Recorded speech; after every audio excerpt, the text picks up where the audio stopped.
What happened this weekend? What lies ahead? Analysis and insight from the inside. This is Big Orange.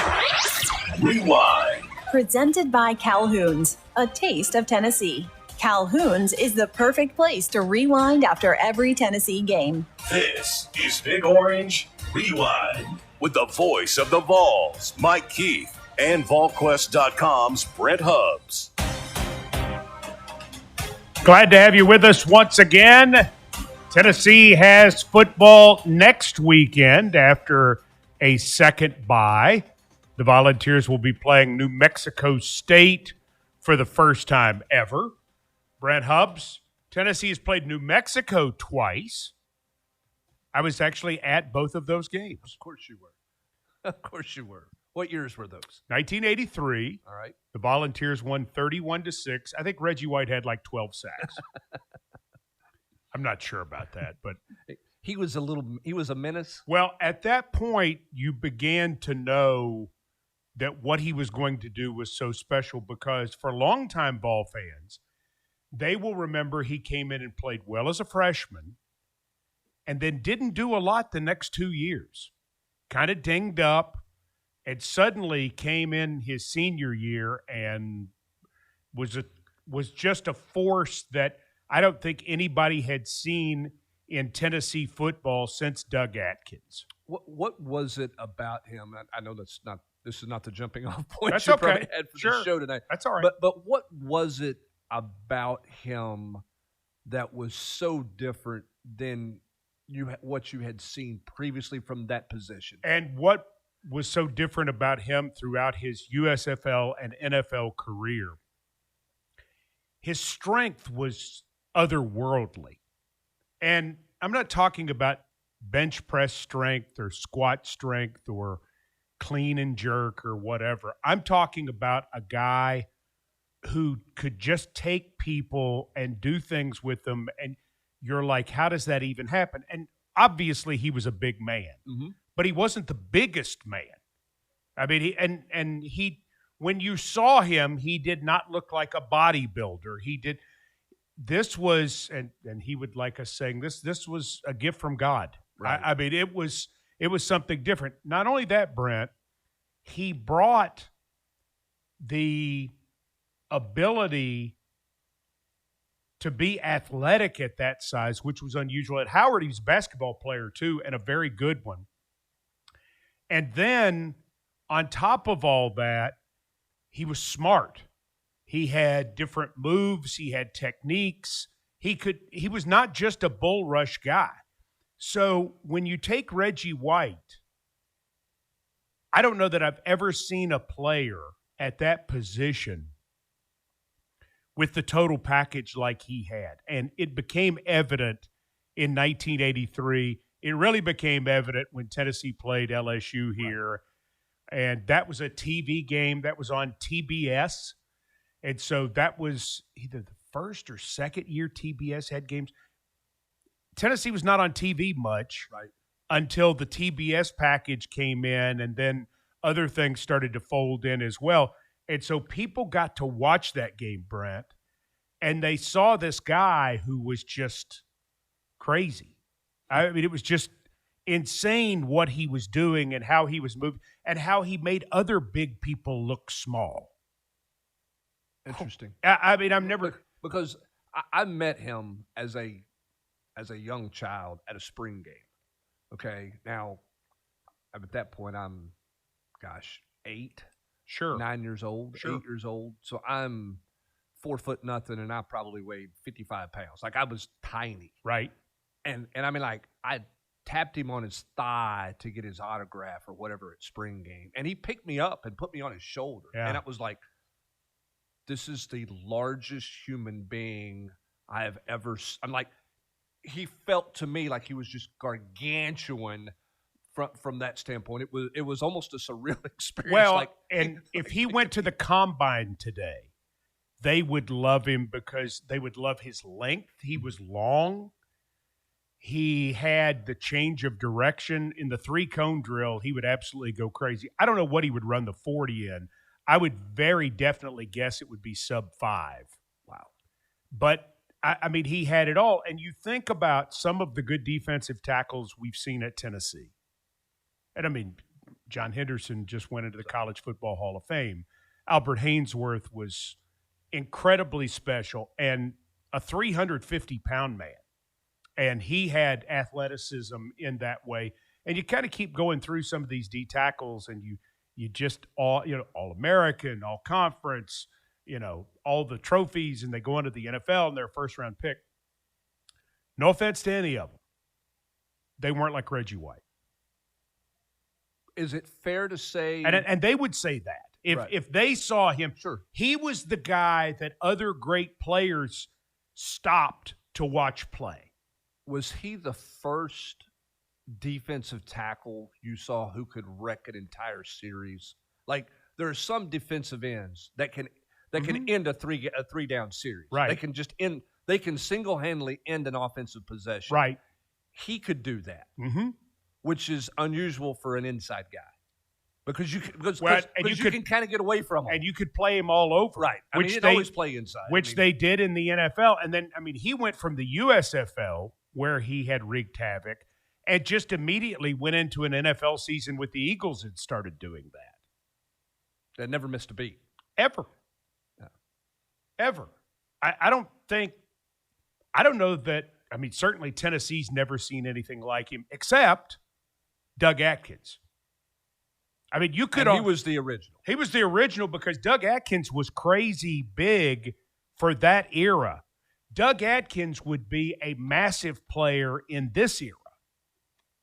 75 years later, he was 6'6".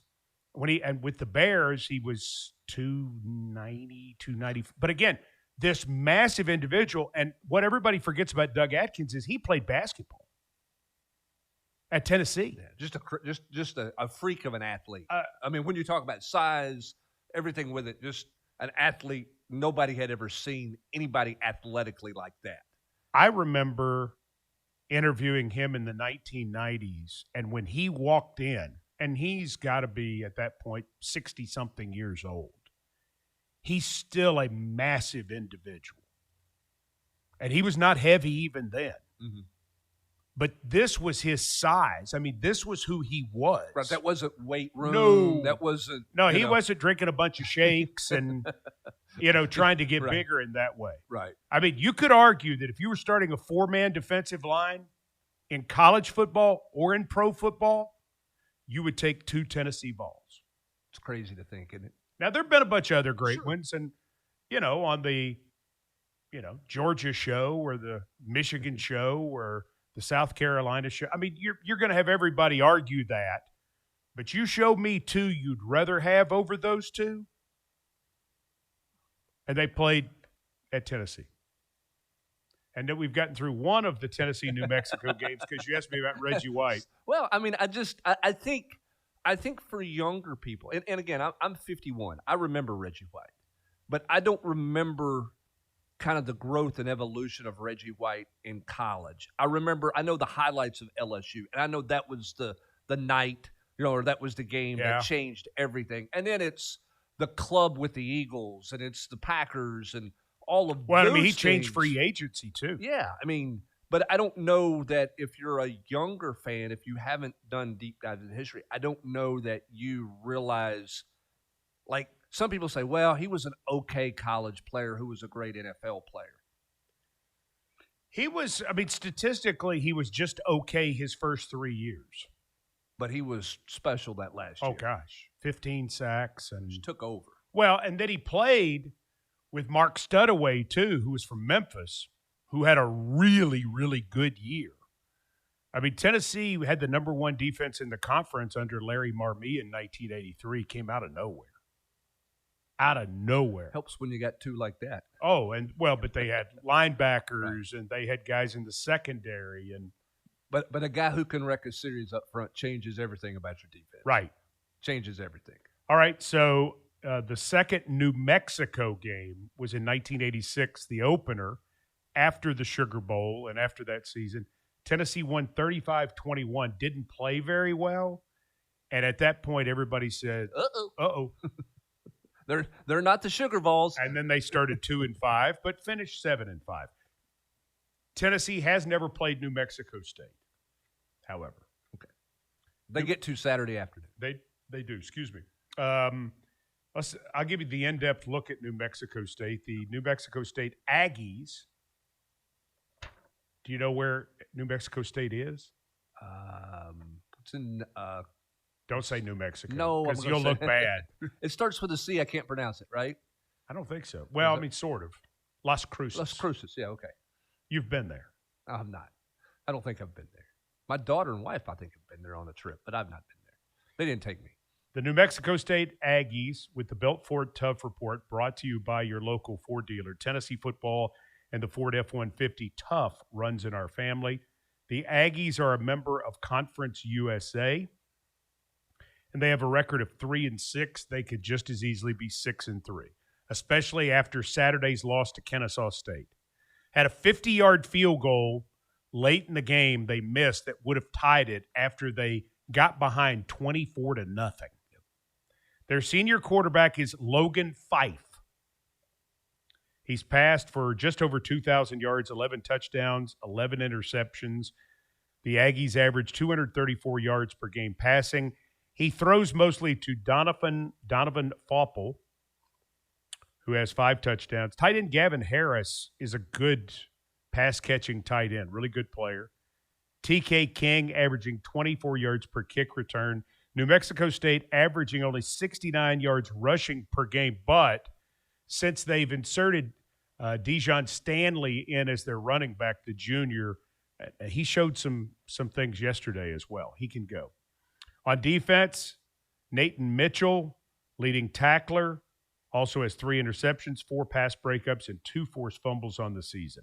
This Built Ford Tough Report was brought to you by your local Ford dealer, proud sponsor of the Tennessee Volunteers. Kennesaw State, by the way, coached by Jerry Mack, former running backs coach at the University of Tennessee. You liked him a lot. I love Jerry Mack. One of the good guys. I texted with Jerry Mack earlier today. They've won 7 straight. They have. At Kennesaw State. He's done a terrific job. But they lose to Wake in Indiana? Yeah, and they had a chance to beat Wake. They had the ball in hand with a chance to go down and at midfield and couldn't finish there. They recorded 6 sacks yesterday in that game, which will be interesting to see how Tennessee defensively, how well they can get after Fife, because Kennesaw State had a lot of success with that yesterday with 6 sacks. But New Mexico State likes to throw it a lot. You know, they want to lean on that. The running game's getting a little bit better, but they have leaned mostly on Fife all year long. So in the first 3 quarters of that game, they had 143 yards. They trailed at the end of 3 quarters 24-7, and they trailed earlier in the ball game 24-0. But in the fourth quarter, they came alive. 34 plays, 173 yards, the majority of them passing yards for Fife. And they held Kennesaw State to just 9 plays. Kennesaw State essentially did not have the football in the fourth quarter, had the opportunity to tie it with a really solid comeback. So you would feel like they go back into practice this week feeling pretty good about themselves offensively and defensively after they played very poorly early. They really played well the rest of the game. They just kind of ran out of time. Yeah, do they think that, stuff that they can really build off of, right, coming to town? And again, I think the question everybody's going to have all week long for Josh Heupel, starting Monday when he meets the media, is where's your football team mentally? Where are you at right now? Is everybody locked in the way they need to be locked in? Do you feel good about the approach that your team took last week? Do you like what you saw out of them Sunday evening when they come back in for meetings and Monday, just because of where you are right now? A lot of people outside talking about, postseason's not what you thought, playoffs, all those types of things. So where are you at mentally? You're going to have to make your own juice this week and make, kind of create that your own emotion and urgency even on Saturday as well. So I think there'll be a lot of questions about where Tennessee is mentally coming back into play here. Kevin in Columbia has a question like that. And if you'd like to ask your question, you may do so at 865-657-1278.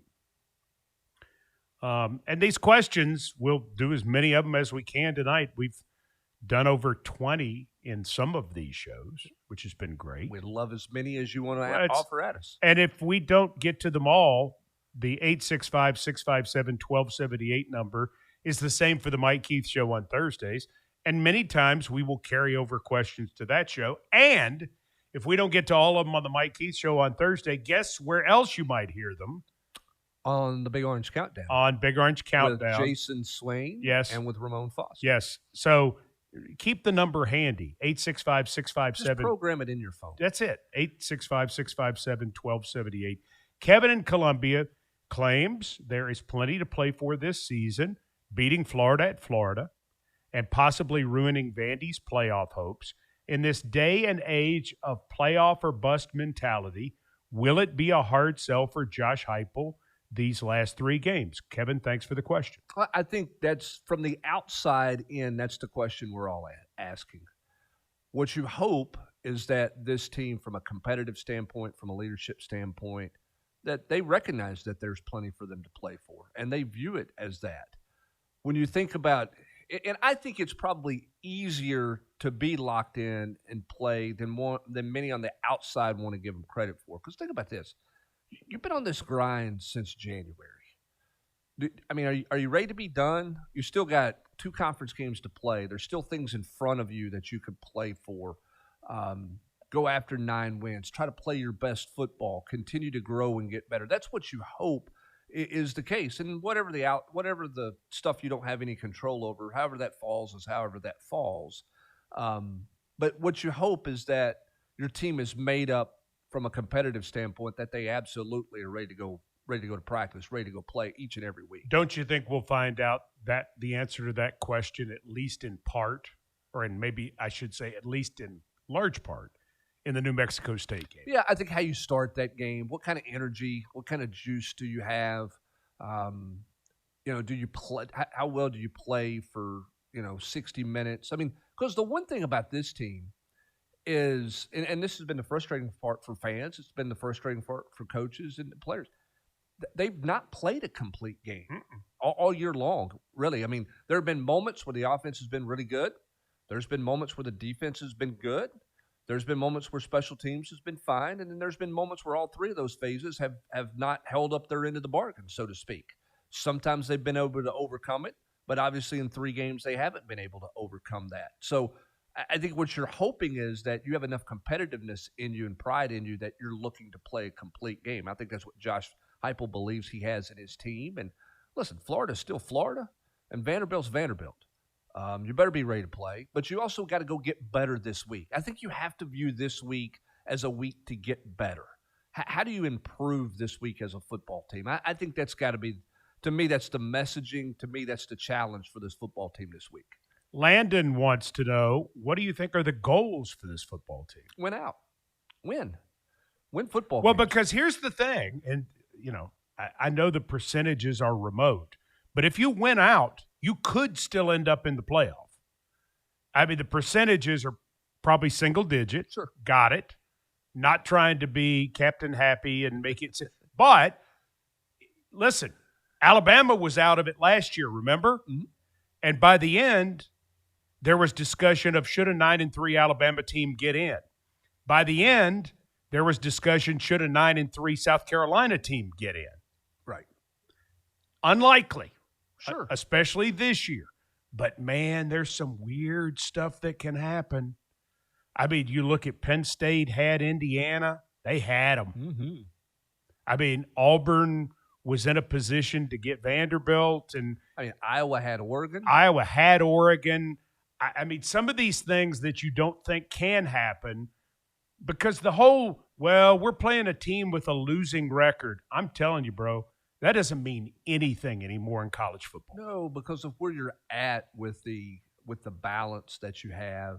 The other thing, too, is it's hard to get up to play every game. Travel's a real thing. Weather's a real thing.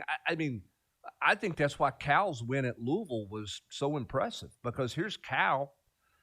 They're fighting to get bowl eligible, but they're not really into anything. They've traveled across the country to take on a Louisville team that's got 1 loss, that's thinking possibly playoff ACC championship game. Like, they're right there. And Cal gets it done at Louisville last night. I mean, you better strap it on and be ready to play every week that you line up and play. And I think that's the hard part for coaches. I do. I think that's the challenge, because 18 to 22-year-olds have lots of distractions. They have lots of people in their ear. They have lots of people telling them things. They have lots of thoughts of, future, where's this, where's that. How do you get those guys to be at their absolute best every week? Used to, you could be flat and be okay. There's not many games on your schedule where you can be flat and be okay. That's why the close to the ACC schedule is going to be crazy with with which teams have what left on their schedule, the way that they can close. I mean, Pittsburgh could be the greatest spoiler of anybody in college football. They could also put themselves in a position to be in the playoffs with what they have left on their schedule.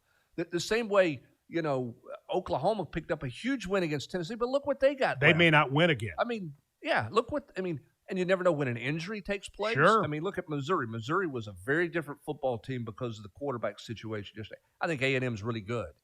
But Missouri was in an uphill battle because of what they were dealing with at the quarterback spot. It cost Virginia last night, and probably, I think Virginia's playoff chances were cut in half by the percentages by losing that game to Wake last night. Quarterback got knocked out late in the first quarter.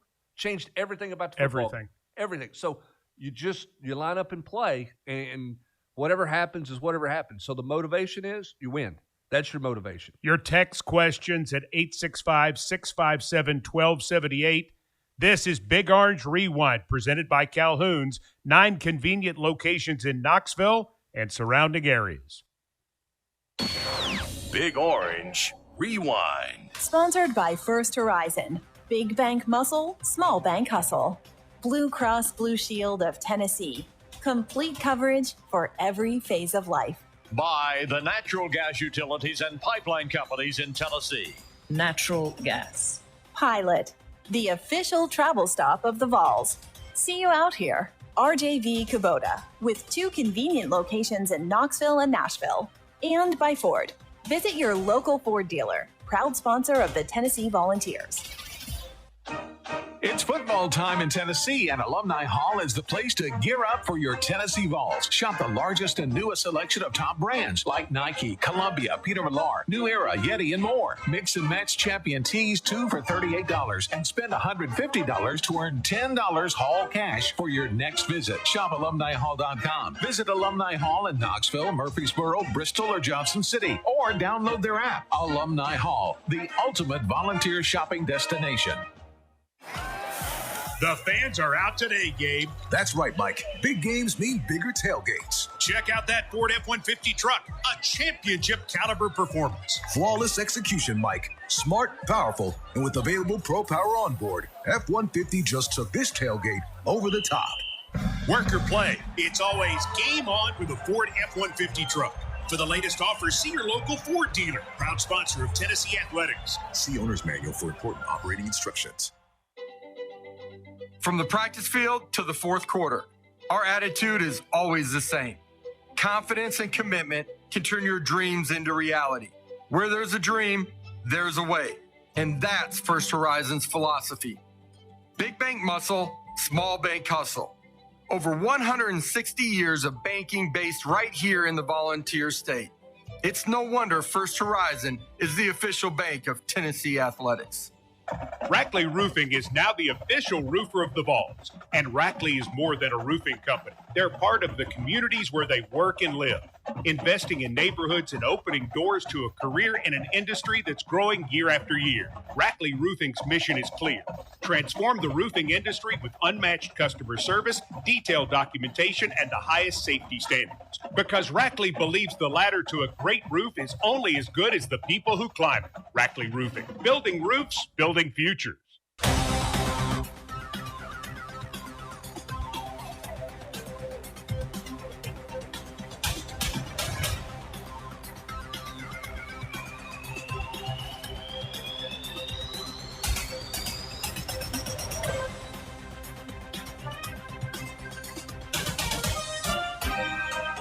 The Big Orange Rewind continues Presented by Calhoun's.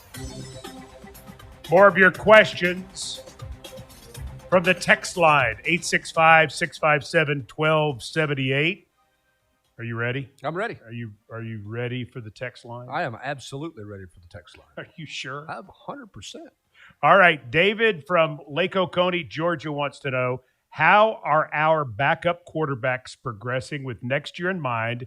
Is George McIntyre putting on bulk? Probably not.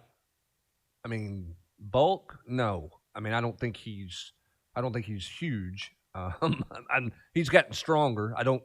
Nobody's going to confuse him for being, a thick quarterback at this point. He's going to need to gain some more weight. But I think those guys are progressing. I think George has certainly progressed, and Merklinger has continued to ready himself and be ready if called upon. But yeah, I mean, I think the next phase for George, or the continuing phase for George McIntyre, is going to be to add more weight. It's going to be to get thicker and get bigger, to be able to take the hits in this league that he needs to be able to take. That doesn't mean he has to weigh 250 pounds. I'm not saying that, but he's going to have to continue to grow in stature physically. I think mentally everybody loves where he's at in his continued progression. Can he play at the size he is? Yeah. Do you have concerns about his sturdiness, if you will, at that size? I mean, probably, because his biggest challenge coming in last January was to get bigger, and that's still a challenge for him. He's still got to get bigger. I would like to see George McIntyre Saturday at Neyland Stadium. Yeah. Because it means a couple things. It means you've done a good enough job that you're comfortably ahead and Joey Aguilar can take a seat. And it also means George McIntyre gets to play in a game. He's appeared in one game. He could actually play in the last three and the bowl game and still theoretically take a red shirt. Yeah, I mean, I don't even think the bowl game counts. That's what I'm saying. Yeah, he can play whatever. Yeah, I got you. My math, sorry. You played the last 3 weeks before. Yeah, I got you. Math's hard. Yeah, I mean. Not really. For some people. Apparently for me it is. Addition is a challenge. Addition. Yeah, I mean, I think that's exactly what you want to have happen. Now, and I don't know how this game's going to go. You don't ever know until you kick it off and play. But Tennessee's a heavy favorite. They're supposed to win big. If you take control of this football game, then yeah, I mean, I think you got to get those guys in there. Here's what irks me about blowout games. I don't understand the notion that somebody has to play a whole half. If you're up big in the second quarter, you're up big in the second quarter. Go ahead. I really hate it when you come back and say, well, the starters need one drive to start the second half so they could. But do the starters need that in November? No, they don't. To me, they don't need it in September. Like, it doesn't. I mean, what is that? So you need to know how to handle yourself to start a half versus starting a game. Like, play. Like, when you can get your starters out of the game in this world that we're living in, where you're trying to develop young players, and let's be real honest, you're trying to also evaluate young players, because you got to make roster decisions. Absolutely. You need to play them, and you need to play them as early as you can get them in the game, when the game's in hand, if you can get it there, and you need to let them play. Don't put somebody in to hand off for 7 straight times. Now, Heupel doesn't do that, though. No, he does not. When he puts the backups in, he lets them play. He may take a knee at the 2-yard line at the end of the game to not score, but he'll let them traverse the other 73 yards with whatever plays he wants to run. Right, which is what you should do, and you should do it as early as you can do it. You don't need one more. If you're up 4 touchdowns or whatever, you don't need, we get one more here. No, you're done. Like, shut it down. Play the people you need to evaluate, and those kids who need the opportunity to play, to see where they're at. For some of them, if things go well on Saturday, it'll be the first time they've had a chance to play in 6 weeks. How much better have they gotten? Right. That's what you want to evaluate. This one, how hard is it for a coaching staff to keep guys focused on task at hand when it doesn't look like you're going to go to the playoffs, not sure what bowl game you're going to go to, and maybe thinking, if I go to a different team, I have a better chance for a playoff or a championship, or my draft stock goes up? Well, I think kids are thinking about that all the time. There are teams, there are players on teams that are probably going to be playoff teams that are thinking that way. Or there are people in their lives thinking yes. that. Even if the player's not, there are people in their lives who are talking to them about that. No question. And that's why you have to stay in this day and age. Your engagement with your players, I think, is at a premium. And it has to be real conversations, and it has to be transparency about things. And you have to have those – you have to talk to your players. It can't be, hey, we'll deal with this at the end of the year. You got to have those conversations now because somebody's having conversations with them. Do you want it to be you, or do you want it to be somebody who doesn't know what's going on in the program? Right. Or doesn't know where they're at with the program or why they're not playing there? And it's not just playing time, Mike. It's somebody who's asking, why am I not getting second-team reps? Why am I not getting more reps on the practice field? Why am I not getting more opportunities here? Because think about it. Guys go home this weekend, okay? What are people asking? Man, I watched on TV. I didn't see you. What's going on? And those are the conversations that people are having. And so you have to have – that's the relationship part that is maybe more important now, Mike, than it's been in the last few years, pre-transfer portal, because most kids weren't going to transfer and sit out a year. So if they were unhappy, hey, your conversation was, hey, I get it, man. You got to do this. Go battle it in spring practice. Well, now the kid's like, well, I can leave. I can do whatever I want to do.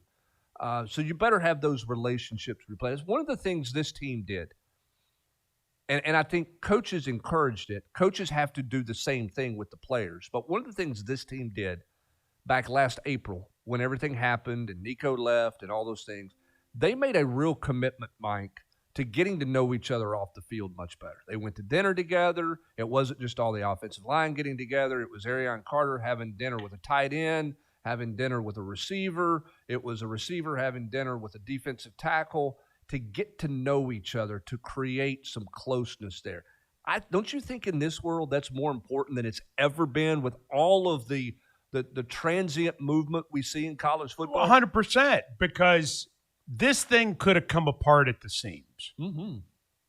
I mean, Nico Iamaleava, let's trace back to what it was at this point. Now, everything's turned out okay. So it's kind of gotten smoothed over, or the story isn't as dramatic. He's coming back. He's telling people he's coming back. We're going through all of this. And then on Friday, the day before the orange and white game, he doesn't show up for practice. And the leadership says, and the leadership on this football team says, we can't put up with that.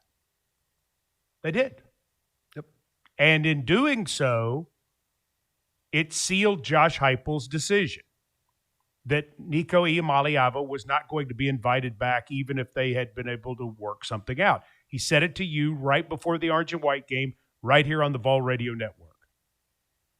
Listen, man, that could have come apart at the seams because there's still a spring transfer portal after that, which thank goodness for Tennessee, because they went and got UCLA's quarterback after UCLA took their quarterback. So, fine.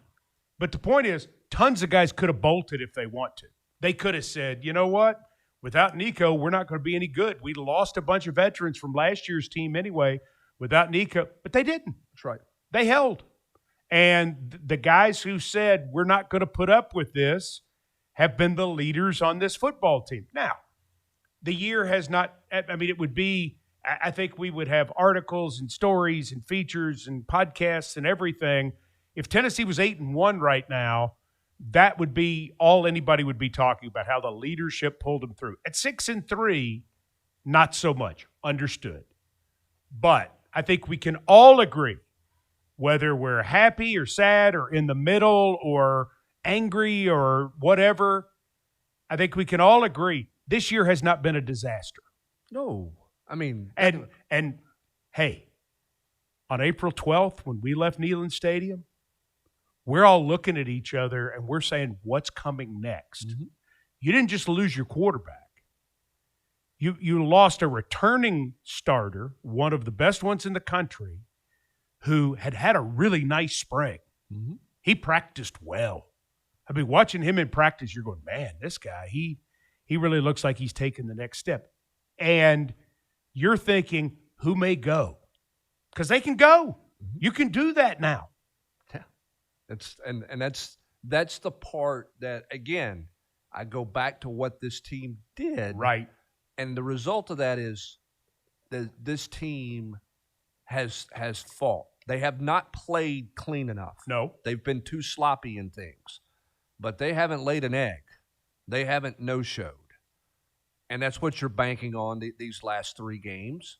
That's where you feel like this team is going to be about and what they're going to be about the next 3 weeks.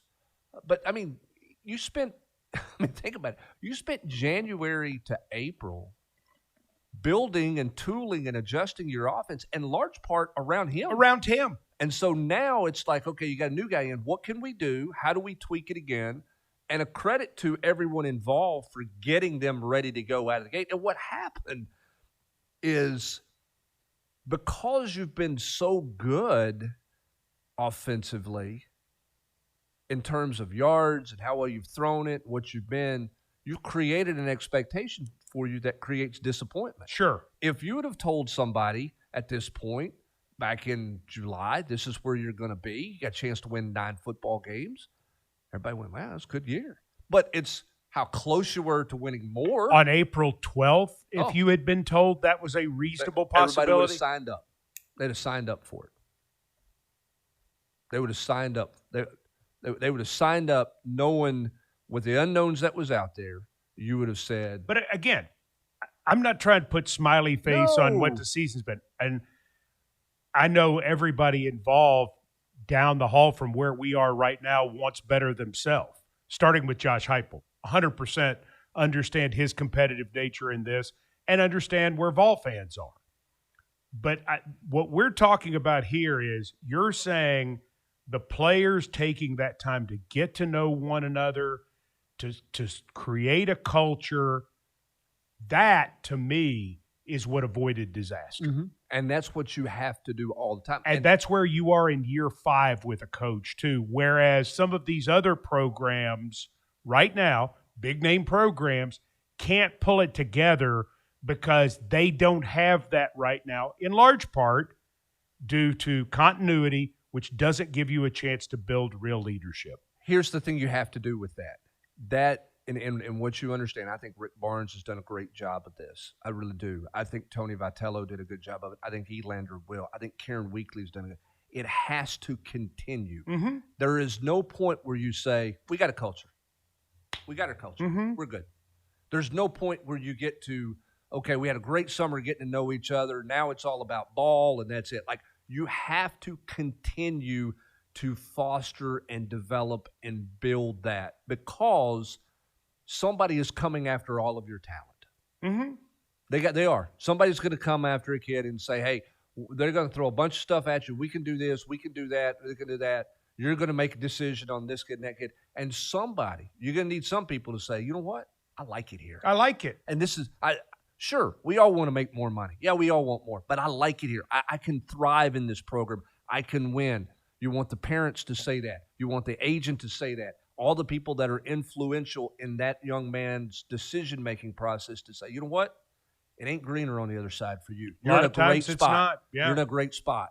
You're in a great spot because it's a great fit for you. And the fit is more than stats. Sure. The fit is more than starting. The fit is more than wins.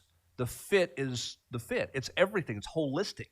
And you have to make sure that you are creating that fit for your football team or your basketball team or your baseball team or your softball team. Beyond however many zeros there are on the check, it has to be the right fit. You have to make it a fit. We need another break, and then we're back with more of your questions. We've got some good ones lined up. 865-657-1278. Big Orange Rewind, presented by Calhoun's, a proud sponsor of the Vols. Vol fans, ready to score big on your next home? Clayton Homes, Oakwood Homes, and Love Homes are proud sponsors of Tennessee Athletics and proud to help you find your dream home. Whether you're a first-time buyer or looking for your forever home, their teams across Tennessee have your back. With 29 locations statewide and Energy Smart Homes designed for year-round savings and a lifetime of comfort, it's never been easier to make the move. Stop by today and see why so many families and Vol fans trust Clayton, Oakwood, and Love Homes to turn home ownership into a win. At home or on the road, one team is always undefeated, the team at Pilot. This is Josh Heupel. At home, Pilot has Vol fans top of mind with preserving the name and legacy of our beloved Neyland Stadium. On the road, Pilot has all you need to make the most of every drive. Preserving the home of the Vols and fueling your game day road trips and tailgates. It's Pilot for the win. See you out here. UT fans know it takes teamwork to win. And when you choose Blue Cross Blue Shield of Tennessee, you get a team who served Tennesseans for 80 years. From babies to seniors, big needs to small, we offer health coverage that fits your life and your budget. All from a company right here in your community. Now that's what we call a big win.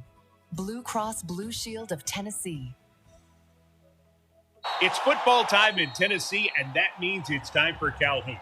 Whether you're headed to the game or watching from home, make Calhoun's your pregame, postgame, and every game headquarters. From hickory smoked pulled pork to the legendary ribs, juicy burgers, and mouthwatering brisket, Calhoun's delivers the flavor that fuels Big Orange fans.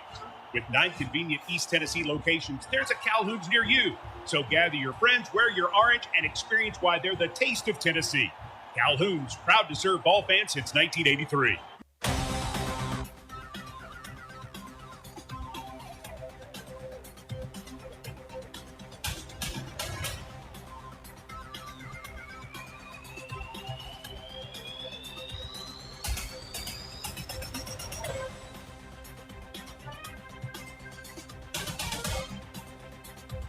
The Vol Network's Big Orange Rewind continues. Presented by Calhoun's. Need a haircut? With the Great Clips app, you can put your name on the list from anywhere and head to the salon when you're up next. Because getting a great haircut shouldn't mean putting your life on hold. Great Clips, it's gonna be great. You know what I don't think is gonna be great? Kim Caldwell's film session after Sunday's win at UT Martin. A game honoring Pat Summitt, who both UT Martin and the University of Tennessee claim. Pat was a great player at Martin. Obviously, the greatest coach, along with General Neyland here. They would be the two, I think, that would rank at the very top of the list, and we have great respect for Pat. Everyone does. And the Lady Vols went out against UT Martin, tied at the half at 33. They win by 11. Nia Robertson was 17, leading 4 Lady Vols in double digits. UT Martin picked 6th in the OVC. And if Kim Caldwell was not happy after East Tennessee State, a game they won by 50, after winning on Sunday by 11 at UT Martin, probably not amused? No, not going to be happy at all. And there's a couple of things that are going to jump out to her that are really going to be points of emphasis. They forced 23 turnovers, but they turned it over 22 times themselves. Wow. That's not going to set well. The other thing, too, is because of those turnovers, and I guess credit to UT Martin to a degree, Tennessee only took 58 field goals in a game. She's looking for 70 to 80 in a game. That was not at the pace they want to play at. And, I think that it's the points in the paint. They won there. But, here's the thing. Bench points, 22-20 in Tennessee's favor. For a team that plays 10, the way she does regularly, you're supposed to win the bench points totals better than that as well. So, no field goals in the last 5 minutes. Martin made 4 of their last 5 to pull it even, to pull it closer, I guess. But no, she's not going to be happy. And she's already made it very public what her challenge is to this team. And boy, that challenge is getting ramped up a good bit. And they're young. They've got a lot of growing to do. They've got things to do. Young players. Think about this. You got a lot of new faces, not new people. Right. They're playing on 48 hours turnaround. Right. It's a quick turnaround, which is great for postseason play. And you need to learn that. And this is their second road game so far, playing their first one in Greensboro, which is a home game for NC State. Right. And then going to Martin, and then they'll come home to play Belmont Thursday night, and then have a week off before they play at MTSU. And middle is always very dangerous. And then it gets interesting because after Coppin State on Sunday the 23rd, it's UCLA on the West Coast, Stanford on the West Coast, home for Winthrop, at Louisville, Southern Indiana here, normally a pretty good – are they still D2? Yes. And then Florida here on January 1st. Yeah, and, she made it very clear a year ago that, it takes a couple of months to get everything right and get everything going. So she was preaching everybody's patience last year. Now they beat Florida State at home. They go beat Iowa, and all of a sudden it's like, what are you talking about? What do you mean it takes time? You're up and running. But there's obviously some early growing pains. There's some adjustment. They lost Ruby Whitehorn, who was a – How big a factor do you think that is right now? I think it's a factor right now. I think roles have changed. I think rotation has changed. I think who can get you a bucket in certain times has changed. And the thing about the Ruby Whitehorn deal is it happened abruptly right before you played. Right. And so it's not like you had 2 weeks leading up to it to adjust. So you're still kind of figuring that out and adjusting to some things there. And you're playing freshman point guard, and all those types of things out there. They're going to be okay. It's just there's some standards of hers. You had her on the Mike Key show. She made it very clear, some of her standards on the court and expectations. They're not meeting those expectations, and I promise you that's not going to be a lot of – that film study is going to be rough, but needed. All right, so Roger in Lewisburg asks, there will be more carnage in the playoff hunt, plus potential key player injuries, which keep teams out, like when Hendon Hooker got hurt 3 years ago, he references. So there is a chance. My fear is, as bad as Florida is playing, they turn into the 1992 Dallas Cowboys when we play them. But most importantly, we are Tennessee, and we don't lose to Vanderbilt. So he's making these statements. The first thing I'll say is for anybody who does not expect Florida to look totally different than they did against Kentucky, you're kidding yourself.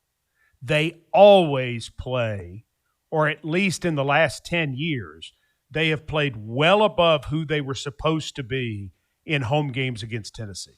No question.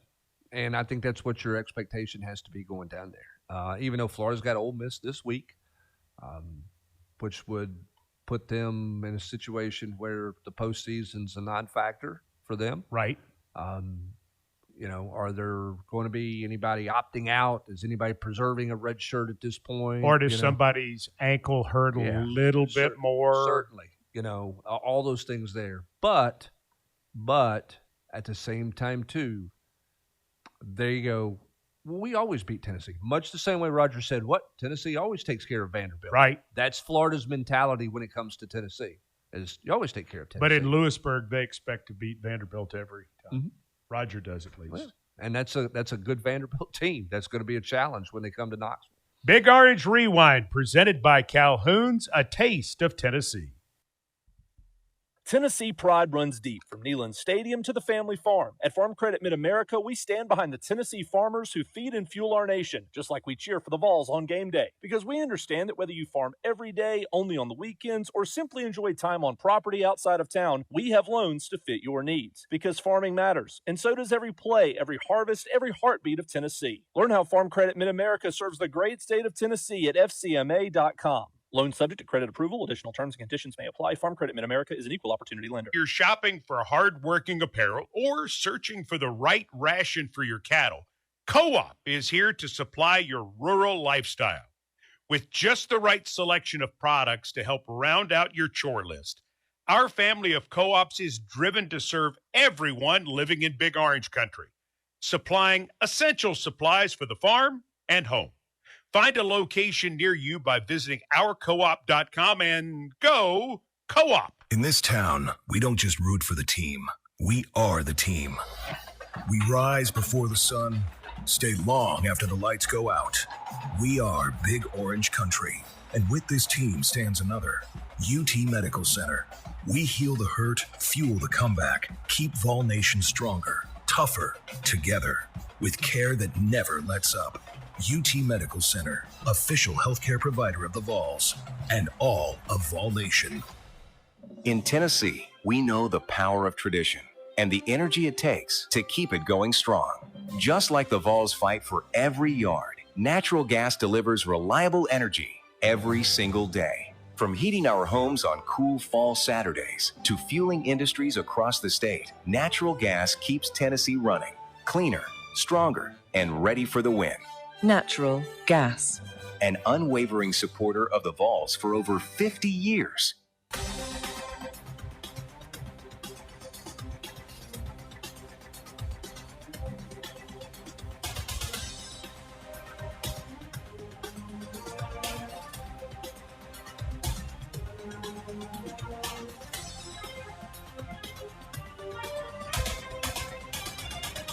This is Big Orange Rewind, presented by Calhoun's. All right, Brent Hubbs, this question at 865-657-1278.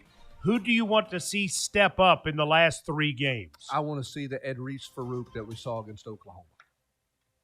Wow, that's a good one. Yeah. You hit that one quickly. Yeah, that's what I want to see. I liked what he did against Oklahoma, Mike. I want to see him down the stretch, downhill, tackling in space the way he did against Oklahoma. Edris Farouk playing good football for the Vols. Your questions at 865-657-1278. Miss any of today's Rewind? Catch the full podcast with Mike Keith and Brett Hubbs. UTSports.com. We are the Vol Network.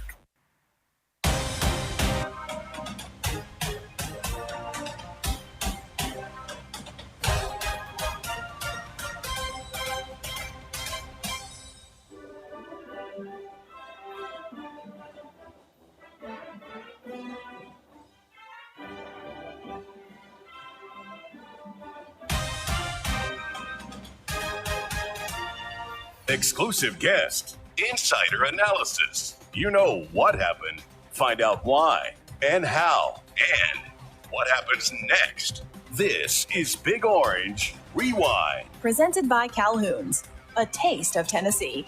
Grab a taste after the next Tennessee game. Calhoun's.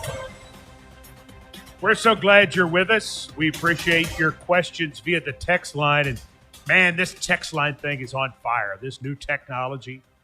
Vol fans have learned how to text in the questions. 865-657-1270. It's just like texting a buddy. You're sitting there watching the game. You're texting your friends back and forth.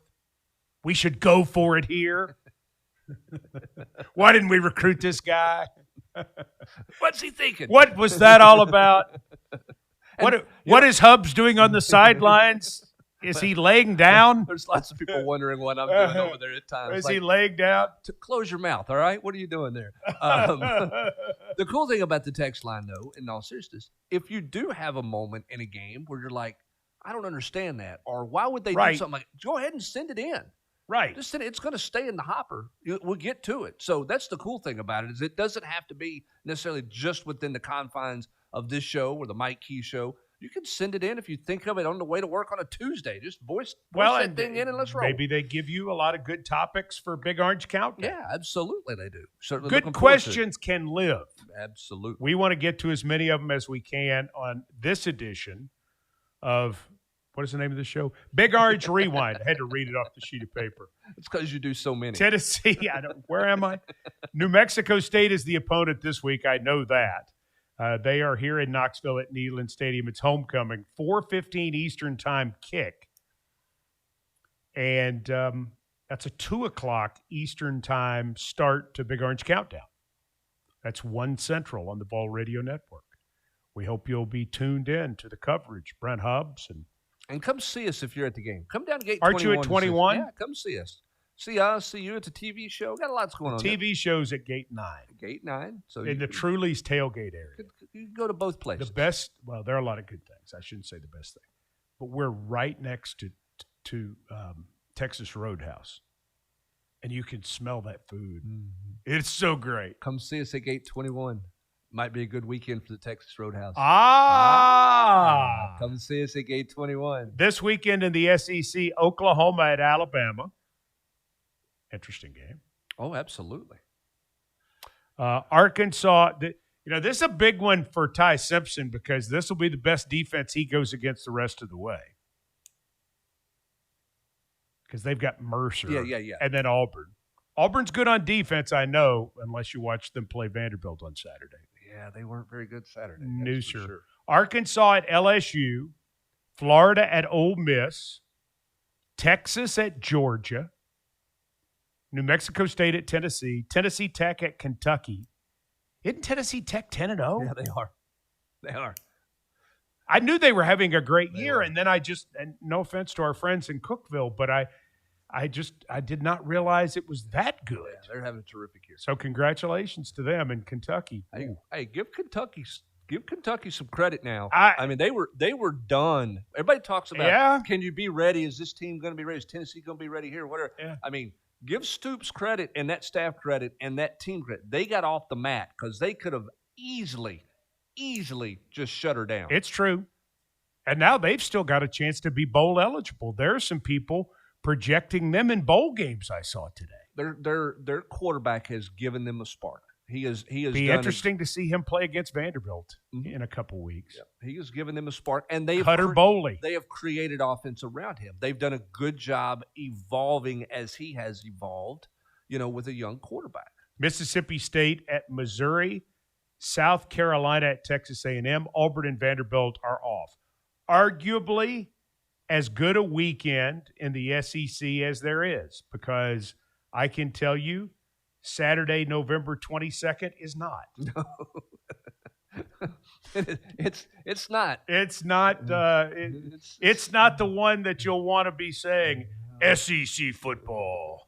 It just means more. No, not Eastern Illinois at Alabama, Mercer at Auburn, Charlotte at Georgia, Western Kentucky. Who's good in football? Western Kentucky at LSU, Coastal Carolina at South Carolina, Samford at Texas A&M.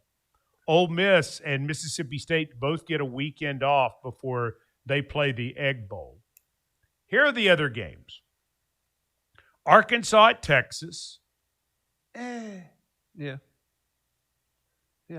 That's a good way to describe it. Kentucky at Vanderbilt. Intriguing. Because that's a pretty good Kentucky front four. They're not bad. They're not bad. And Vanderbilt's been a little leaky lately on defense. They have been. Now, can Kentucky be explosive enough? I agree. Because it's a lot of controlled, West Coast kind of control passing. I get it. Missouri at Oklahoma.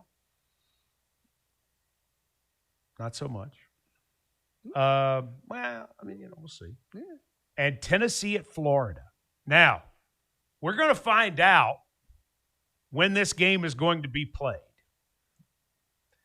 And that news is coming. So, Brent Hubbs, here's what's interesting. You think this is a night game. You are convinced that Tennessee at Florida in the Swamp is a night game.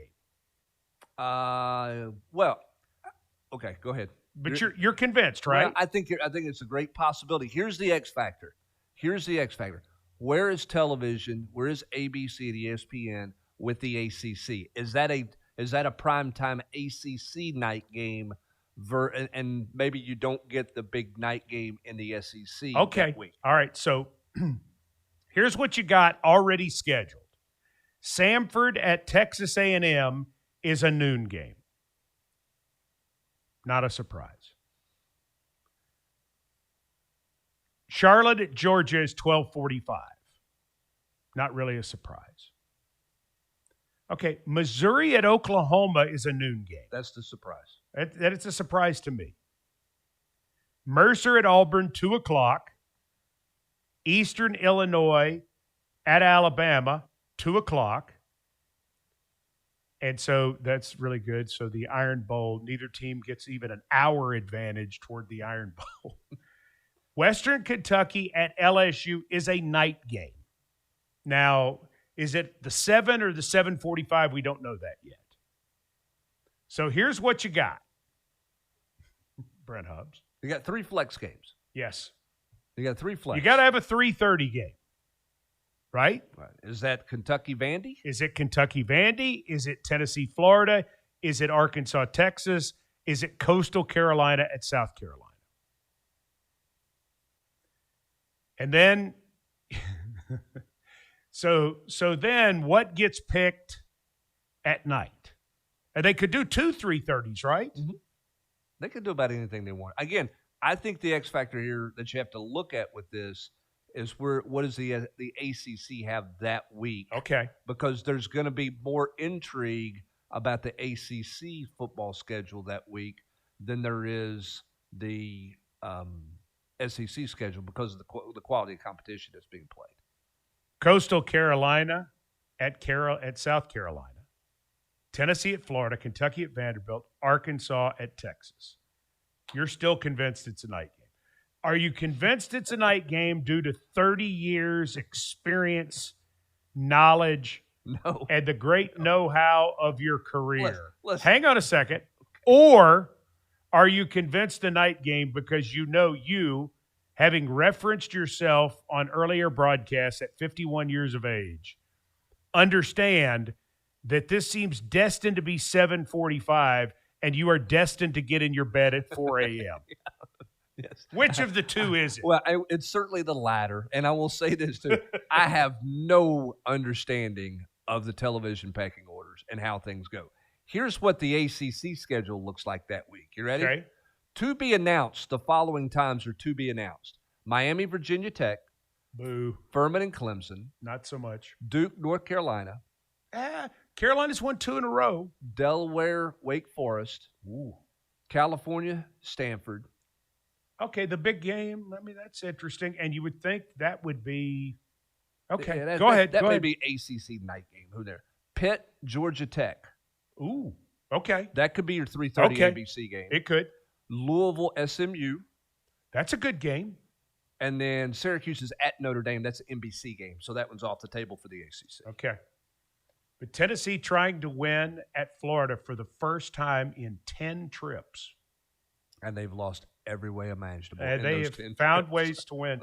And the other point about the Florida game, too, this is it. This is the end of Tennessee, Florida as we know it. Mm-hmm. From 1990 through 2025, which is essentially the series, because the two teams didn't play regularly up until the divisions. The two teams played each other just by fate at home in Knoxville and then in Gainesville in 90 and 91, and then divisions came in 92. So it's really interesting because that has become such a rival for Tennessee. Tennessee fans want to beat Florida so badly. Florida will be coming to Knoxville in 2027. Tennessee will go back to Gainesville in 2029. But it's not going to be the same. No. And it's everything about it has slowly been changing. Right. With the dissolving of divisions, with where the programs have kind of been through and everything. But I mean, it's interesting. And I think some people ask these questions like, how do you get a team ready? Where's their mentality, whatever. Think about the number of years you had in the 90s where that was decided week 3. Mm-hmm. Now, you weren't out, okay? I mean, you weren't out of it. But to a certain degree, the season was over. In the eyes of a lot of fans, the season was vastly, vastly different. And it was, quote, over in the eyes of some people, particularly when you talk about 95, 96, 97. Now, it worked out for them in 97, but those 3 years there in particular, because Tennessee and Florida were clearly the class of the league. Right. And it was them. They were the two best teams, and they weren't going to get to decide it at the end of the year. It was going to get decided in early September. That's why the 0-1 game Now, it's tragic, the circumstances that created that, but at the end of that deal, everybody went, why are these two teams not playing? Well, but you know, Brent, we said it at the time. I mean, and we discussed it at the time because I remember us having conversations. Why would the SEC put this game in September? And it made no sense.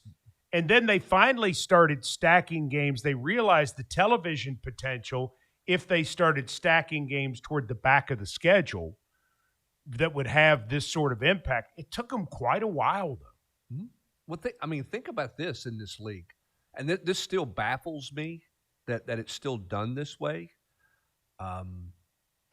Last week of the regular season, Florida's out of conference against Florida State. Right. Doesn't impact the league.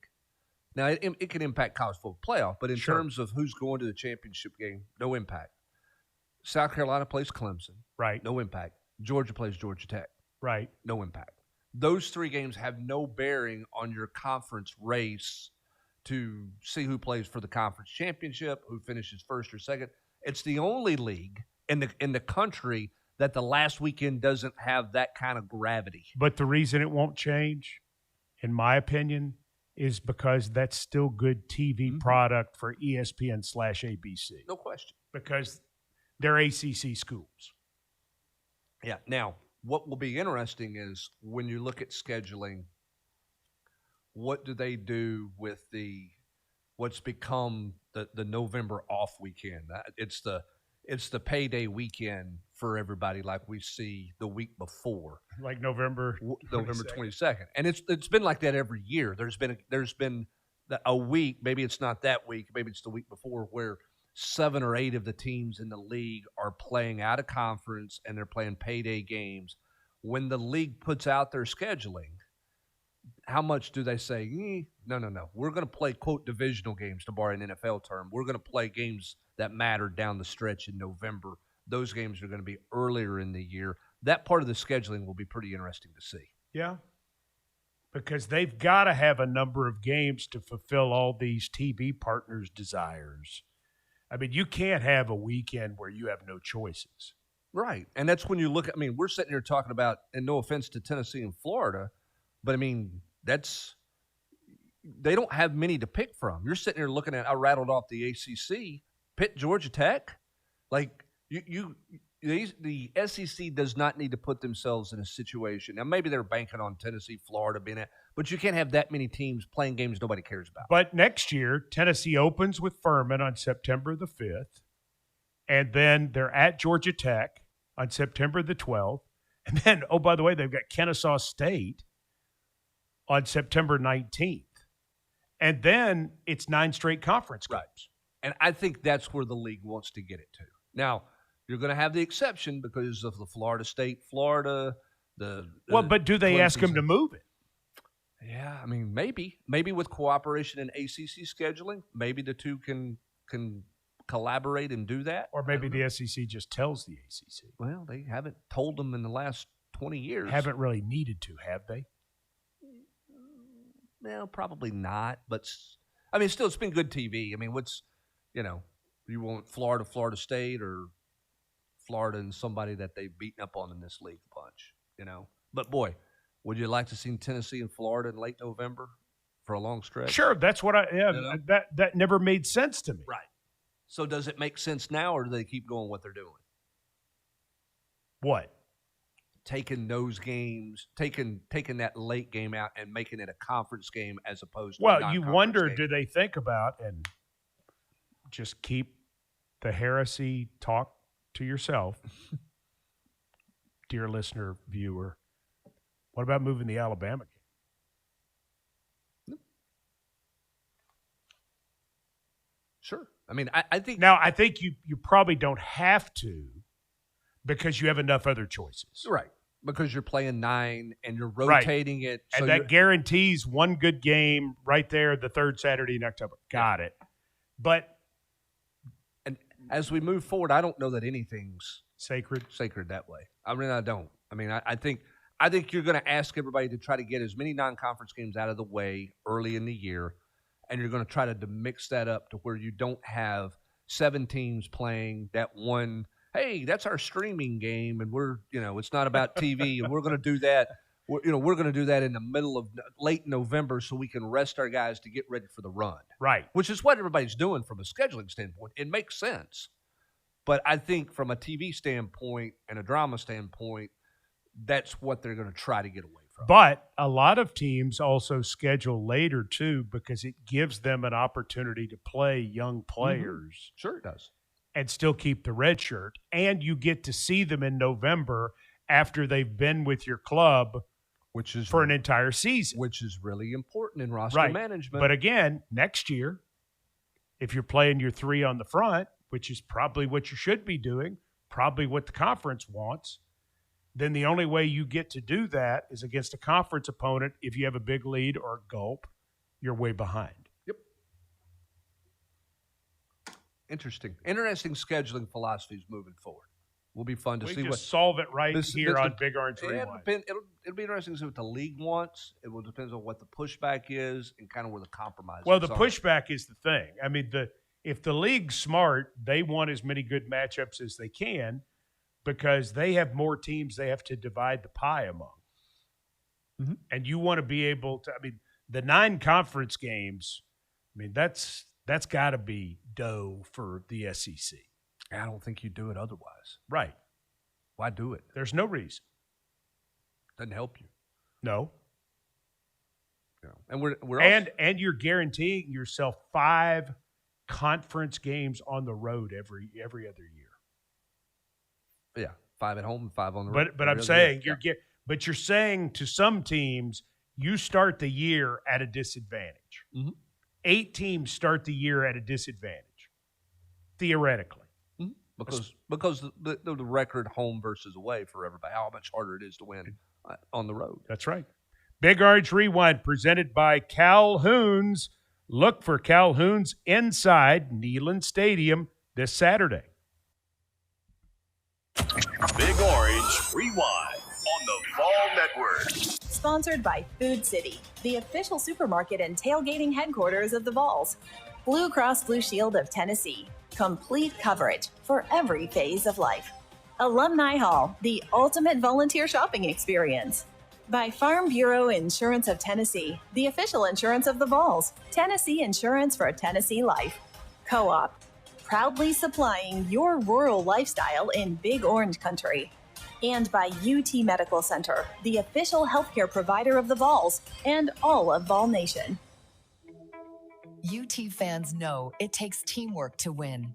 And when you choose Blue Cross Blue Shield of Tennessee, you get a team who served Tennesseans for 80 years. From babies to seniors, big needs to small, we offer health coverage that fits your life and your budget. All from a company right here in your community. Now that's what we call a big win. Blue Cross Blue Shield of Tennessee. Tennessee fans, your game day isn't complete without Calhoun's. Whether you're inside Neyland Stadium for the game or tailgating on campus or at home, Calhoun's has you covered with shareable small bites, family feed packs, and party platters. Imagine your tailgate piled high with hickory smoked ribs, tender pulled pork, and that famous barbecue chicken.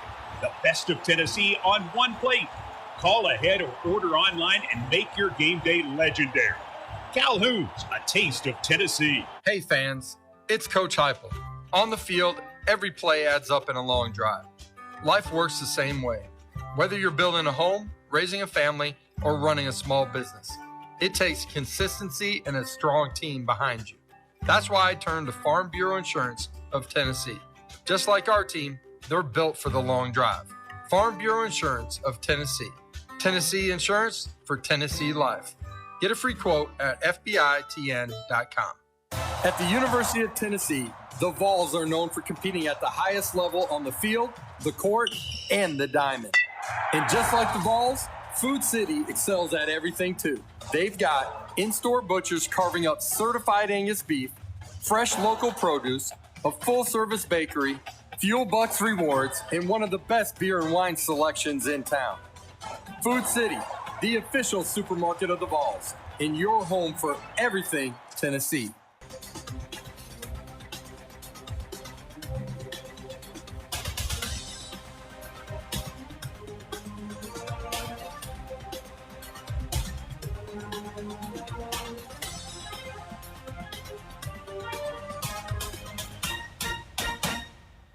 week ahead. The final analysis on this week. Big Orange Rewind, presented by Calhoun's. We've got questions. We all have questions. 865-657-1278. Those are questions about University of Tennessee athletics. By the way, raise your hand if you saw Nate Ament play basketball on Saturday in the second half and said, oh, I get it. I'd seen it in practice quite a bit, so I wasn't as surprised, but his 15 points in the second half were just dominant in the really surprisingly easy win over Northern Kentucky. I thought it would be much more like the Mercer game, and it really wasn't. No, I mean, obviously they came out of the gate shooting the ball well. Tennessee did, made a bunch of threes early, kind of got everybody in a flow and got them going. What I liked about Nate's play in the second half is, A, it was effortless, but B, everything felt more calculated by him. Like when he got the ball on the wing, there was a spot he was going to get to. It didn't feel like there was as much freelance, like what am I going to do? I mean, he had a clear path of where he was trying to get to and what he was so much more decisive and felt like he was more assertive, instinctive, decisive, like I'm getting to that spot. And he got there. And then he just elevated over top of all of the smaller people guarding him and got to the free throw line. I mean, he was terrific. It's fun. I mean, everybody's starting to get an idea of what his style is now because he is a different style player than we've seen Tennessee has never had a player like him. Not saying he's the best player, not saying he's all work, not saying any of that. Right. I'm saying it's different. I've never seen a 6'10" guard here. Have you? No. And it's not a flash. No. It's not flashy. Nope. Like it's got a little old school game to it. You know, it's I'm going to make hay at 10 feet. Like he made the shot. He had the pull up that he made in the paint in the second half where he banked it in by design bank. And I'm like, that's an old soul playing basketball right there. Because most people are looking at the high floater or, he just said, I'll just throw it off the window and just bank it in. That's the easier play. It was an old school type play. I thought he was I thoroughly enjoyed watching him play basketball yesterday. You absolutely get a taste on Saturday as well of what Jacoby Gillespie can be. Not so great against Duke. Stumbled some against Mercer in the first half, got better in the second half, but he played the entire game, especially the first half on Saturday in the win over Northern Kentucky with that level of let's go get it. And Rick Barnes dropped it, so I'll pick it up. He scored well over 30 in the closed scrimmage against Ohio State. Yeah. And I mean, wow. And it's going to run through those two. As it should. But it's different. And that's why it's probably going to take a minute for them to piece it all together, because not only are those two having to learn roles, Ament because he's a freshman, Gillespie because he's a transfer, but everybody else around them is having to learn new roles. And then you've got Estrella, who's giving you something in the post you haven't had in a long time. And that's where Rick Barnes knew he had to go get better. He had to go get help, and he needed a healthy Estrella. The ability to throw it inside and get a bucket or get to the free throw line when you're not making it from the perimeter is got to be a piece to this puzzle. And Rick Barnes recognized that, and that's why they put this roster together with the depth that they have in the post. And, again, much like for Coach Caldwell's team, this is the jumping off point. If you're playing your best basketball right now, you got a real problem. You don't need to be playing your best basketball right now. And Tennessee's going to have some ups and downs and some roller coasters, but you saw it yesterday. You got a glimpse of like, okay, if they grow and develop, this is what they could be. I thought Gillespie played controlled fast yesterday. for the first time. I thought in the other two games, going back to the Duke game, going back to the Mercer game, he kicked the ball off his leg. And everything felt really, really fast. Now, you want him to play fast, but he was out of control fast. This was a controlled speed game for him. He looked much more in control yesterday than we've seen. Now, getting off to a great start helps, but I thought he played within the confines of himself much better yesterday. This season, enjoy and celebrate with the great refreshing beverages that support University of Tennessee athletics. Light and crisp, truly hard seltzer, Twisted Tea, real brewed iced tea with a twist of lemon, Modelo, brewed for full-time Vol fans, Coors Light, Choose Chill, and Vol Lager from Yeehaw Brewing Company, distributed across the Volunteer State by Cherokee Distributing. Remember, celebrate responsibly, and 21 means 21. Here's a question from the text line. Louisville and Kentucky play on the last week. Next year, there will be only one open date. Would you like to still see two open dates? James in Cleveland. I think that's coaches would like to see that. I don't think fans love it. I think it's probably needed, but that means you got to bump the calendar up. You got to start earlier. And I think we're going to move. That's the next move in the college football calendar, in my opinion, is to start earlier in August than you have been. Week 0, whatever you want to call it. See, I don't like it. I think you're going to speed that up so you can get into the playoffs earlier. I don't like it. I'll tell you why. Because nobody is watching television on Labor Day weekend. And so starting after Labor Day, or at least, as into September more, I mean, people just don't think college football is much in August. Yeah, I think they're going to speed it up. I think they're going to play earlier. I mean, like next year, September 5th is the opener. Yes, I get that that's Labor Day weekend, but it's September 5th. Most everybody countrywide has gone back to school at that point. You're more in the flow. This past year, with it being earlier, September 1st, there's still people who in different parts of the country hadn't gone back to school. I say that because if you cut off a certain part of the audience who's not watching TV because they're going for the last lake trip or the last beach trip or to see grandma or whatever, I mean, you hurt your seasoned ratings, and TV is a part of this thing. I don't know how much you hurt them because of the passion that's there. Maybe for the casual fan, but for the diehards. But I'm talking about the numbers. Yeah, I mean, the numbers bring it down. I don't think it's football is a September game, Hupper. I'm just telling you. I think they're gonna play in September. But in August. But the whole thing is, why couldn't you play into December? I mean, even if you want to give the extra week. All right, let's say. What are you going to do with your championship game? Well, we could debate that. Well, that's okay. That's part of this calendar. But you can play the championship game, and then you can start the tournament the next week. And for those who've played in a championship game, give them the later game. I also think there's no reason that you can't extend some games to Monday. I agree with that. And let's start banging them back-to-back more, Let's not have the long layoffs.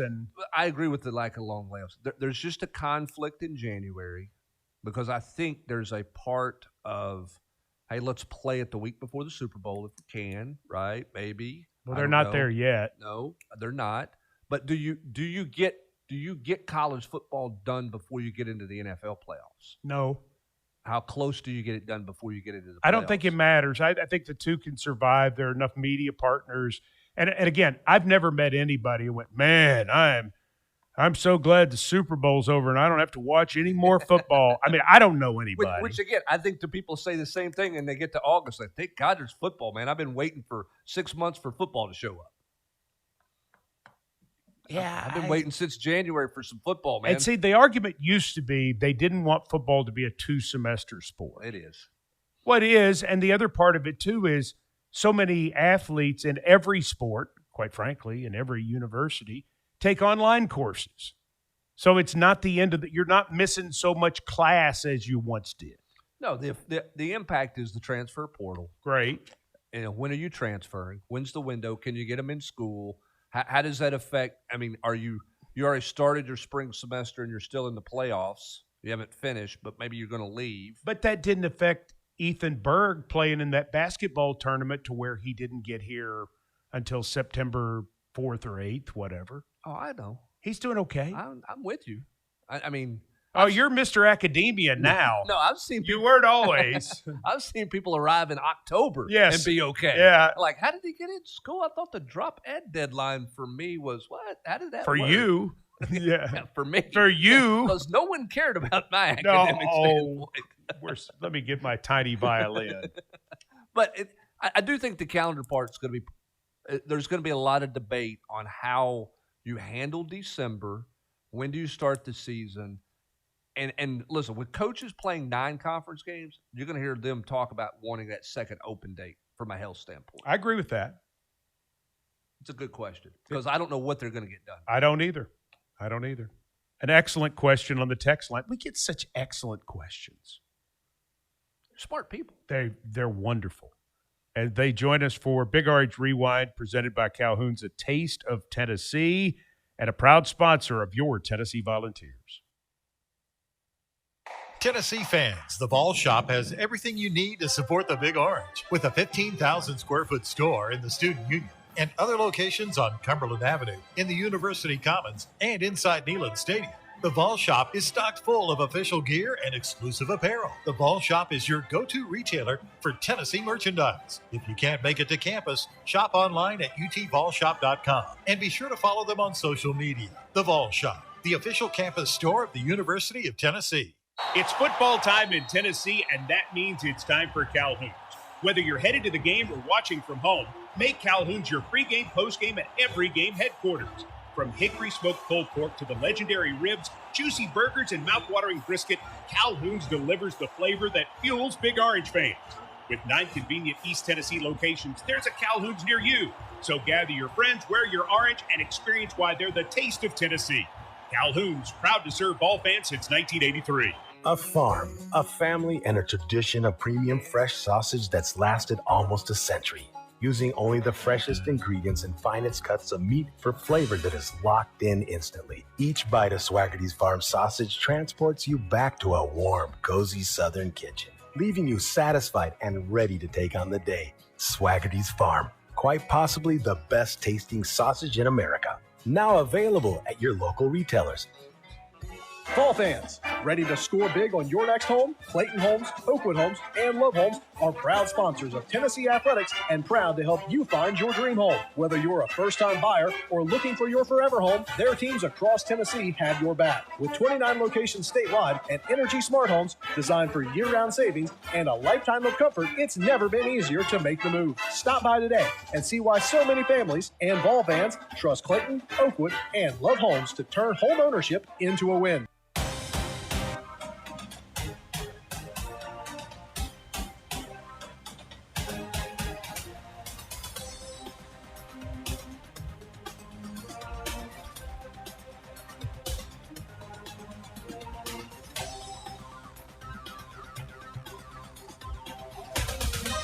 Mike, Brent, and you. Big Orange Rewind, presented by Calhoun's. Justin and Rutledge putting the heat on us at 865. Love you. The heat? From the home of the Rutledge Rifle, AEW Davis. Justin, does Tennessee men's and women's basketball both make the Final Four this year? Oh, I mean, history says no. He's not asking history, Hubbard. He's asking you. But that's what you base it on. You don't. Here's give me an answer. Well, the thing, my guess is no. My prediction would be no. Right. But it's all about your draw. Absolutely. I mean, listen, Tennessee 2 years ago played a Final Four game in the Elite Eight. Mm-hmm. Unfortunate that was the matchup because you can't tell me that Purdue and Tennessee weren't 2 of the 4 best teams. Felt like it. The way they were playing at that point. So it's about your draw. I mean, had they been in a different bracket, then those 2 teams play for a right to go play Monday night in a championship. Kim Caldwell would tell you right now her team's not going to the Final Four after her team's performance today. They may be going back to the gym. After how unhappy. Yeah, they might be in the gym. They might have pulled off somewhere on the back from Martin. That's right. She might have found a gym somewhere off I-40. Can you get a goal in the Buc-ee's? But that's what you love about Kim Caldwell so much. Oh, yeah. I mean, she is bluntness, transparency. I'm going to say this, and I mean it. She gets a look on her face, Brent. She's got a look she gets on her face sometimes when she's in practice, during the games, at a press conference. Oh, yeah, I've seen it. But the look, it's like it's Pat Summitt all over. It just the look. Yeah. It's the. I'm not saying they look alike. I'm just saying. Right. I'm Are saying they coach alike. I'm not saying anything like that. I'm saying, but there have been times when I have seen her watching on video, and somebody asks her something, and she sort of crinkles her eyes up, and that look of annoyance. There's and her face goes really. I mean, it's just incredibly like hardened, and I go, "Oh, that's Pat Summitt." And the answer is 4 words. Wait, it's not even about what the answer is. It's just the look on her face while the question's being asked. Right. Yeah. It's the way the expression changes in the middle of the question. You're because like, Pat was, when we did a sports talk show, Brent, you know this. Pat was my favorite guest because she could talk about anything. She was so smart and so interesting and so curious about things. And she liked to just sit and talk. She loved to do the interview. Oh, because for her it wasn't an interview. You were going to have a conversation. Well, we were going to get off on. Right. I mean, she'd talk about football and how important football was to women's basketball, and then the games themselves. And then she would get on me about things in terms of the rules that I didn't care for or whatever. It was just a great conversation, fabulous. In a press conference, however, and Kim gets that same look. I think she's got it, man. I just absolutely think she's got it. I know they didn't play well on Sunday in Martin. I know they didn't play as well as she wanted in the first 2 games, but I'm telling you, she's going to get there. Well, I think her challenge for her is fighting the patience level with a young team that's trying to figure it out, right? Versus the step on the gas, we're not letting up. You know, and realizing that this is the long part of the season. She and I had a conversation at the end of last year about them resetting before they went to the NCAA tournament because she felt like, I guess maybe before the SEC tournament because there's that long break, she felt like she had pushed the gas too far and she had wore them down. Her challenge right now is going to be, have some patience, understand it's a marathon, not a sprint. But right now it's not the start to the marathon she wants. She does not like the way her team is playing, and she's going to go to work to fix some of the fundamental things that she wants improved in her basketball team. All right, if I were sending in a question right now for you, Brent Hubbs, at 865-657-1278, you can't. How possible is it that the Heisman Trophy winner is not also the first team All-SEC quarterback? So I'm saying the Heisman Trophy winner is a quarterback from the SEC, and he is not first team All-Conference.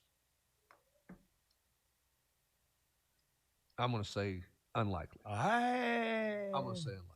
Hey. And here's why I say that. Okay. My reasoning is because of the other competition outside of the SEC. Okay. In the Heisman Trophy race. Right. If an SEC quarterback wins the Heisman Trophy, then he is going to be really good the last 3 or 4 weeks of this season here. Right. And he's going to be the all-conference quarterback.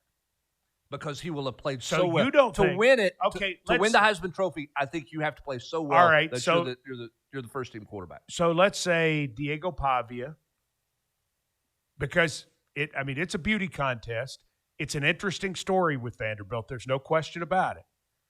Let's say he ends up winning the Heisman Trophy, and Ty Simpson ends up being first team All-Conference, or vice versa. Because Ty Simpson's story is certainly amazing. But then you get into some other things that are pretty interesting with other quarterbacks in this conference, like Gunnar Stockton, like Joey Aguilar, like Chambliss. Mm-hmm. They're all having having good years. I mean, you don't see that. You don't think it's very possible. Not very possible. Possible, yes. Not very possible. That the guy who is the second team All-SEC quarterback is the Heisman Trophy winner. I don't think that happens. You hadn't thought about it, had you? I don't think it happens. I'm thinking about it right now. You hadn't thought about it. You had not considered that possibility. No, I probably have not considered it. But when I sit here and think about it, my initial reaction is no. I don't see that happening. Pretty good quarterbacks in this conference. Two pretty amazing stories, too. What's interesting about this league is coming into the year, this was not thought to be the year of the quarterback. Right. It was thought to be the year that a couple of guys could take a real step. Right. Those two guys did not take the step. Right. It's been the people that have come out of nowhere that Right. have made it more of the year of the quarterback. Everybody knew who Gunnar Stockton was. Sure. But there was Lenore Sellers. There's DJ Lagway. There's Nussmeier. And, of course, Manning. And Manning, right? I mean, Manning was supposed to be the odds-on. And you bring in Mateer. He's supposed to be a guy because everybody knew who he was coming in. Nobody knew who Joey Aguilar was. Nope. Nobody knew who Trinidad Chambliss was, the kid at Ole Miss. And it wasn't until August 11th that Ty Simpson became Alabama's quarterback. Right. It was thought that, Well, and hey, on the first Saturday in September when nobody's watching college football, according to you, because it's no, I'm not saying that. I'm just saying the numbers aren't as good. I understand, but that was a layup I had to take right there. Unfair. Let's go to break. Fine. I don't get to make my point. Go on, make your point. The point was everybody had written that entire Alabama team off. Correct. Simpson played pretty well against Florida State running for his life. He didn't play bad. But everybody wrote them off, and now look where they are, led by him. I'm just saying I think there's a reasonable possibility. I'm disagreeing. Again, possibilities. There's always a possibility for things. Anything's possible in this world. No. Sure. No. Anything. In 1997, nobody was going to be first-team quarterback over Peyton Manning, and he should have won the Heisman. Right. You know, I mean, some years the guy is the guy. Right.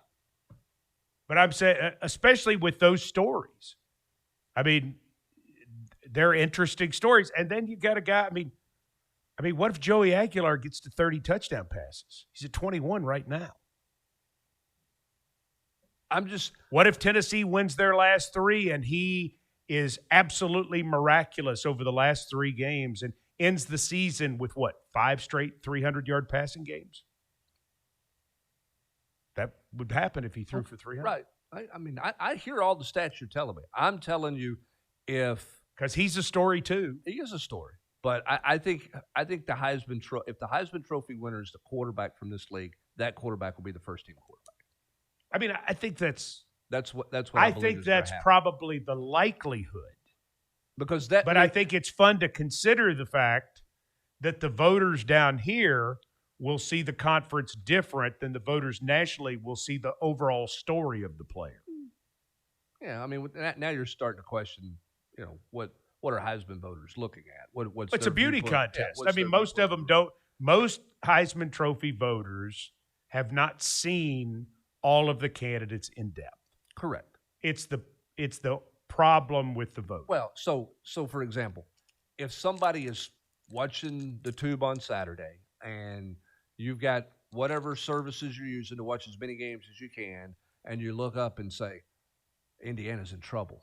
Right. And you flip over and you watch the last drive, how many Heisman voters went, he just won the Heisman Trophy? The Indiana kid won he just won it right then. It happens. Absolutely it does. I mean, in the aforementioned situation with the Heisman Trophy in 1997. One game. Everybody ignored what Peyton did that day. Right. Because he was in a shootout, and there was like, wait a minute, they're not blowing Kentucky out? And, he's thrown for 500 yards, and then we go, well, but so did Tim Couch. Right. And all of a sudden, then it became about, what a certain defensive backs did. You realize Smokey just walked down the hall here outside of the. I thought he was coming to see you. I thought he was coming by. Smokey just walked by our studio. You never know who's going to show up or who's not. Hey, Smokey's taking the elevator. Wow, we need a break. We got to kind of get it back together here for the final segment. More coming up. This is Big Orange Rewind, presented by Calhoun's. 9 convenient locations in Knoxville and surrounding areas. Today's Big Orange Rewind, sponsored by First Horizon Bank, Big Bank Solutions, Small Bank Spirit, the official bank of the Vols. Swaggerty's Farm Sausage, quite possibly the best tasting sausage in America. By the Tennessee Fund. Join the My All campaign today at IWillGiveMyAll.com. Rackley Roofing, the official roofer of the Vols. And by Ford. Visit your local Ford dealer. Proud sponsor of the Tennessee Volunteers. When getting the job done right is job one, you need construction equipment that's built right. From compact track loaders to the world's #1 selling compact excavator, the Kubota construction lineup features durable Kubota engines, more comfort, and the versatility to do it all and do it right. Visit your local Kubota dealer today. Go to KubotaUSA.com for full disclaimer. Visit RJV Kubota locally in Knoxville or Nashville. RJV Kubota, a proud supporter of the Vols. Tennessee fans, your game day isn't complete without Calhoun's. Whether you're inside Neyland Stadium for the game or tailgating on campus or at home, Calhoun's has you covered with shareable small bites, family feed packs, and party platters. Imagine your tailgate piled high with hickory smoked ribs, tender pulled pork, and that famous barbecue chicken. The best of Tennessee on one plate. Call ahead or order online and make your game day legendary. Calhoun's, a taste of Tennessee. Vol Nation, if you're looking for quality performance apparel, look no further than Turtleson. Founded by UT alumni out of Bristol, Tennessee, Turtleson designs clothes and accessories that fit your lifestyle. From the office to the country club or the Tennessee Volunteers tailgate, Turtleson has the apparel that looks as good as it feels. Ask for Turtleson wherever you buy your volunteer gear or visit Turtleson.com to learn more. Turtleson is a proud sponsor of the Vol Network. Go Vols! Coach Josh Heupel on decision making. With our offensive play calling, we have to make decisions quickly. But there's one decision I don't have to make: my bank. Instead of choosing between Big Bank Solutions and Small Bank Spirit, I get the best of both with First Horizon. Big Bank Muscle, Small Bank Hustle. For every play in life, there's a bank that has your back. That's First Horizon. Proudly serving Tennesseans for over 160 years.